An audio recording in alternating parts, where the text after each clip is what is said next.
Gu is the darkness and Ru is that removes the darkness. In our Vedantic thing, there are two kinds of darkness. Klesha, Vikara. Kleshas are intellectual. Vikaras are emotional. Another definition for Guru is Gu is the Gunas. The world, the entire world is made up of three qualities. Satva, Rajas and Tamas. Everything. People, things, emotions, thoughts, everything. The combination and permutation of these three qualities creates the world. Anytime we do meditation, we are asked to do this Chin Mudra. What is the Chin Mudra? The thumb and pointer stick together, the other three fingers. The pointer refers to our ego, because when we say I, we always use this finger. And this is the universal consciousness, God principle, call it what you will. And these three are the Sattva, Rajas, Tama. In Vedanta, they say that, dharma is a very complex thing. It's not easy to figure out what is a dharma. But two things is a no-no. Go hatya, Brahma hatya. Go is the cow. Why we say that if you kill a cow, nobody can save you. And if you kill a Brahmin, not literally a cow or Brahmin, a cow represents the mother principle, Matru principle, because every part of the cow is dedicated to our nurturance, our comfort. And Brahmin means not literally a Brahmin person, but somebody who has given you enlightenment, who has shown you that there is more to life, shown you the possibilities, has given you a way out of your lack and limitation. If you do wrong by them, no justice system will. So, Go Hatya, Brahma Hatya, not to be taken literally. Anybody who has nourished you and anybody who has enlightened you, showed you possibilities you did not think existed, do not mess with these two things. We all know about the Guru Tattva. For some, it could be a refreshment of the knowledge. For some, it is the first time. But understanding that Guru, the minute we say Guru, we think of a person, and that is the most common. But Guru is not a person or a personality. It's a cosmic function. It is the form of the formless, which is the universe. When it takes form, and it can take the form of a human being, it can take the form of animals, can take the form of elements to guide us. So that is the Guru Tattva. And what everybody knows is Gu is the darkness, and Ru is that removes the darkness. Now, what is the darkness that it removes from us? Why we put so much importance on darkness? So darkness in our Vedantic thing, there are two kinds of darkness that we normally in Hanuman Chalisa, we say Harahu Kalesha Vikara.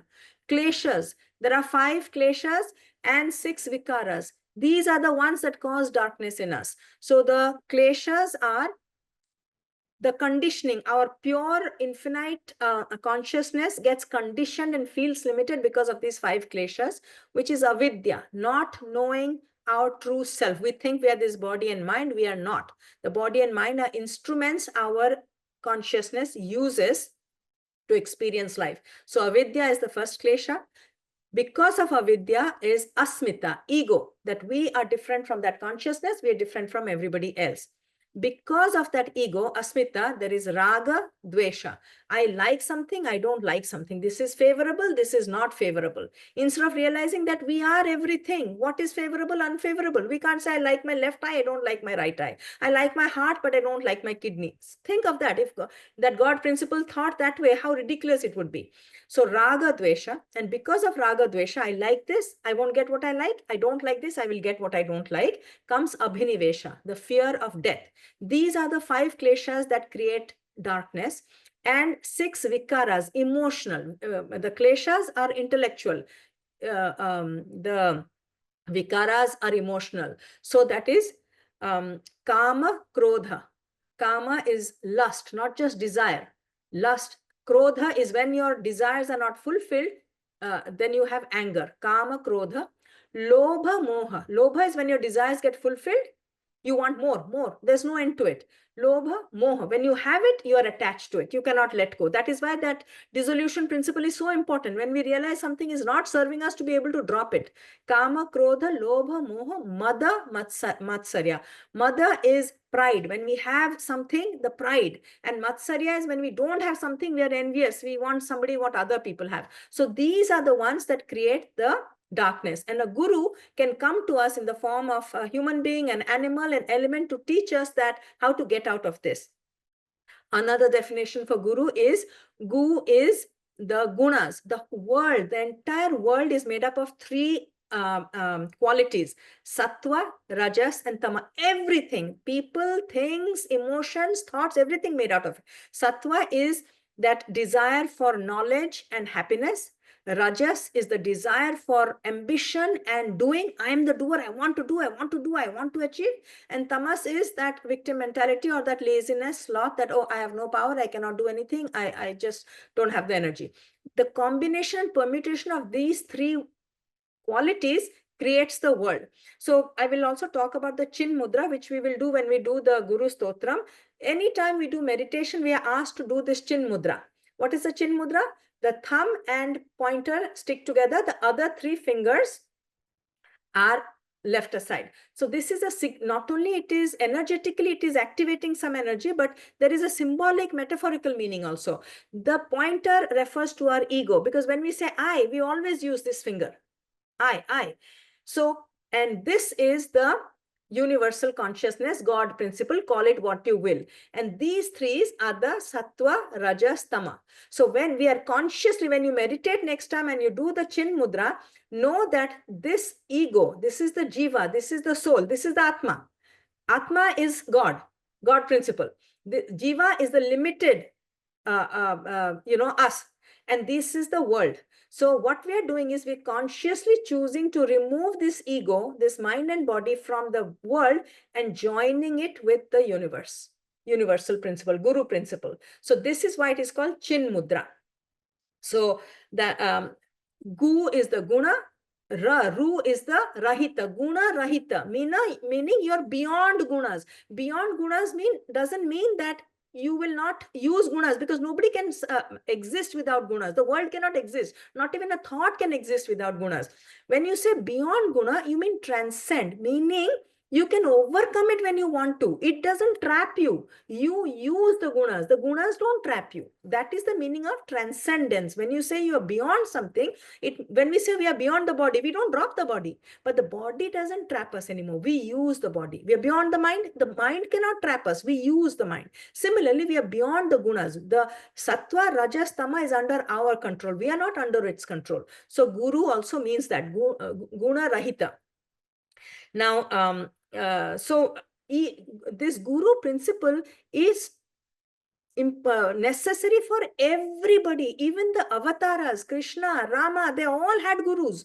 So the minute you take a form in this world, you need a Guru principle. What is the Guru? Who will teach you how to go beyond this world, the lack and limitations. The first Guru is our mother, who teaches us to survive. And mother is not just the biological mother. It can be the father. It can be anybody who gives you that unconditional love for you to survive. Then the second Guru is your father, who teaches you to thrive. Need not be a biological father. Anybody who teaches you to thrive will be a father. The Pitrubhya, we say. And finally is the Sat Guru that helps you to transcend. And accordingly, these energies are equally difficult. Mother energy is very easy, very loving, very nurturing. Father energy is a little bit difficult because they have to teach you how to thrive. And Guru energy is even more, because they will force you to dissolve and destroy your ego. Very painful process. So even avatars need Guru.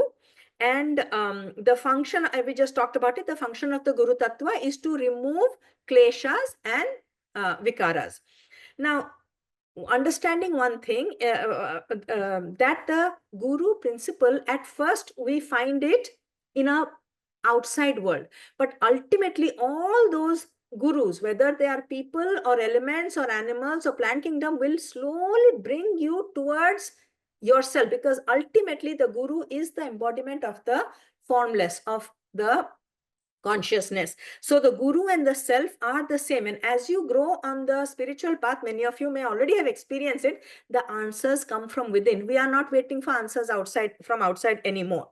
And in fact, it is the awakened, the awareness that is awakened inside us.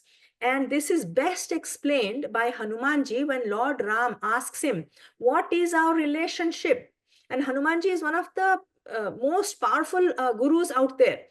He said, when we are operating from our body consciousness, we are a servant, and the Guru, which is a form of God, is the Lord.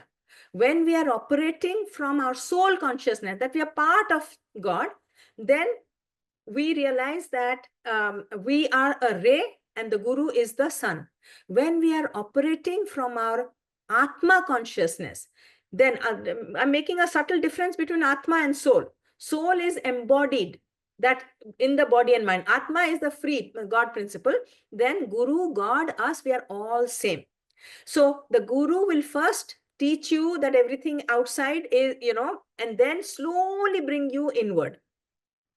And this one is also beautifully explained in the Odia Bhagavatam, where Uddhava, one of the closest friends of Krishna, when he decided to leave Gokula and go towards, Mathura, he was so upset that because he always got all his answers from Krishna, he said, how will I get my answers? Who will answer my question? So I'll first read it in Oriya and then I'll explain it in English. Krishna said, Uddhava tu kette pacharu, mono toro nija guru. Uddhava, how many times you're asking about dharma, karma, detachment, attachment, moksha? Your mind is your guru. Mind is not the ordinary mind, purified mind. And to prove it, Krishna explained, did an experiment with Uddhava that from now till I leave for Mathura, before you ask me, you sit in meditation and ask yourself, whatever answer you get, you come and check with me. And Uddhava really found out that whatever answers his own mind gave was actually validated by Krishna. So mind can be the guru. Then comes, in Ganesha, we have heard this story, most of us, that when Narada asked that who is the more powerful and the most more athletic and quick and the wisest between Kartikeya and Ganesha, sibling rivalry, we are all familiar with it.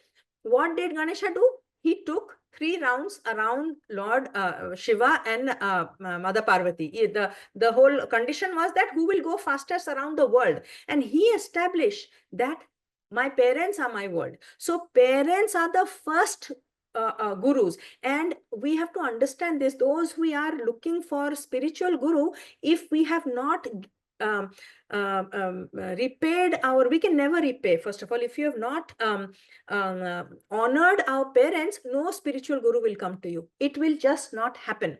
Because in fact, in the Hindu Antim Sanskar, before you die, when you die, your dead body, when it is taken in that, what you call that wooden thing, there are 6 planks tied together where the dead body is put and it's taken to the funeral ground. Those 6 planks, out of that, 3 planks belong to the rin you owe to your maternal family. 3 generations in your maternal family and 3 from your paternal family, telling you that this runanubandham can never be paid back. To your parents, you cannot pay back. You can buy them a palace, you can fly them first class, you can drench them in gold, but you cannot pay back your debt to your parents. That debt only dissolves at when you die. So never ever think that I have set them up in a palace and I have done my duty, because you are not. You have not done your, till the day you die, you carry that rina. And that kind of rina that we owe to our gurus, whether it is your parents, father, mother, or a spiritual guru. The example given in Vedanta is like milk. Once milk becomes curd, you cannot turn it back to milk again. So once the mother has given you birth, brought you from the spiritual world here, there's no going back.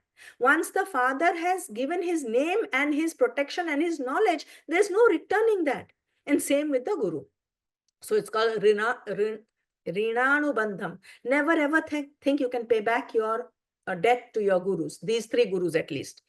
Then comes, Ganesha as parents. In fact, in the Vedic tradition, when somebody takes sannyasa, meaning giving up this householder's life, you need the express permission of your mother. Father, you may or may not. Mother's permission is necessary. Now, you can't literally say that just your mother. Of course, your biological mother or whoever has taken care of you, you need their permission. But here, mother refers to the mother nature, prakriti, this body and mind. If your body and mind are not prepared and haven't given their permission, no spiritual growth can happen. So when we say we need the mother's permission to become sannyasa, it means your body and mind must be ready for it. Because your body and mind is prakriti, is maya. If the body and mind are not ready, you cannot go towards spirituality. That is the other meaning of you need the mother's permission.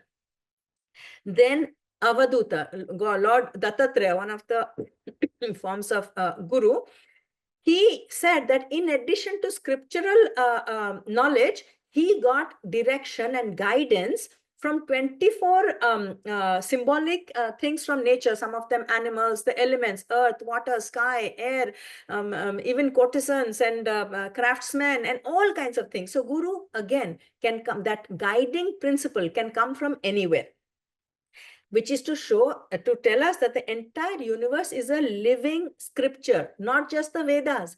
Your everyday life is teaching you, if only we are aware and learning from them. Then Nachiketa and Kathopanishad, there is, the story tells us that death can be a great guru. At the time of death, so many things we realize that during life we never realize. The impermanence, first of all, of the Jagat, of the world, that only death can teach you. You hear, you know, you think everything, but when the time comes to give up your money, give up your name and fame, give up your family, and then finally give up your body, oh, it's very painful. So that teaches you the impermanence. And all our life we ran after things that will never stay with us. And the one thing that is constantly us, that inner consciousness, we have never spent time trying to connect with that. Then even, in that Avaduta's 24 Gurus, Lord Dattatreya, there is a example of a prostitute, a courtesan can be a guru. We look down on certain kinds of people. There was a story where, this person, he was so desperate, he was so in love with this courtesan that he traveled in the middle of a night. He couldn't wait for the morning.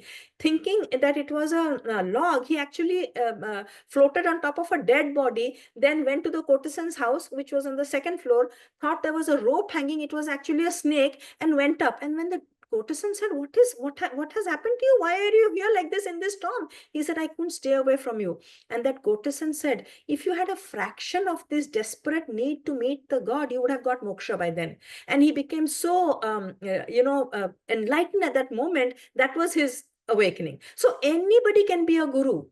Let's not just think that only if Adi Shankaracharya comes, we will accept him as guru. Only if Krishna comes, nobody else can be a guru. So that is the, then there are two things we must learn about gurus. This guru principle, this guiding principle. In Vedanta, they say that, dharma is a very complex thing. It's not easy to figure out what is a dharma. But two things is a no-no. Go hatya, Brahma hatya. Please don't take anything literally. Nothing in Vedanta is meant to be taken literally. Go is the cow. Why we say that if you kill a cow, nobody can save you. And if you kill a Brahmin, not literally a cow or Brahmin, a cow represents the mother principle, matru principle, because every part of the cow is dedicated to our nurturance, our comfort, starting from the milk to the skin to the meat to the the cow dung to the urine.